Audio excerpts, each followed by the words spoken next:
لو انت طالب وبتدرس وعايز تشتغل اونلاين جنب الدراسة وتقدر تحقق فلوس كويسة بالدولار او بالريال، في الفيديو ده هعرفك ازاي تعمل كده.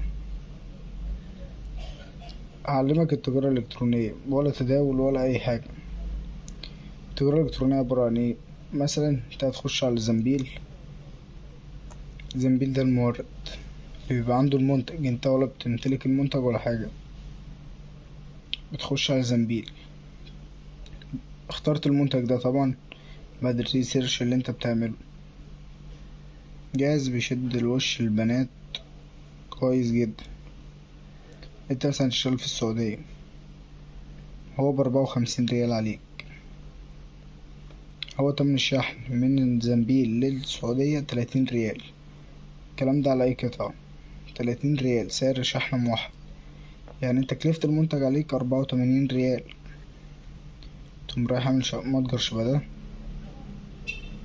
على المنتج. تعمل متجر شبه ده، هتبيع المنتج ب125 ريال.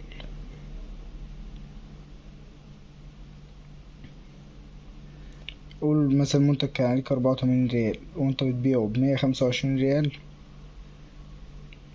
وانت تكسب الفرق، اللي هو الفرق ما بين مثلا 85 ريال و125 ريال، اللي هو 40 ريال مثلا. اهو. وبتعمل عروض، ودي البيانات اللي العميل بيملاها وبيطلب. ده متجر معمول. يبقى انت في كل اوردر بتكسب 40 ريال.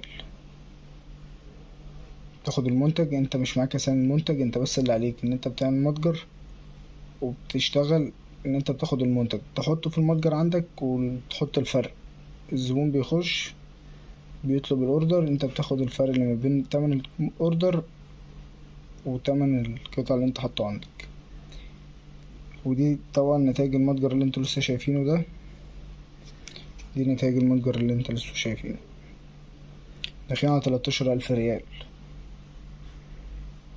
لو عايز تتعلم البيزنس موديل الدروب شيبنج ده كامل، اكتب لي تم في الكومنتات وانا اعلمك ازاي تشتغل وتختار المنتج وتعمل. طب وازاي تجيب الكلاينت اللي هيشتري المنتج، وازاي تعمل متجر، كل ده هعلمهولك بالتفصيل.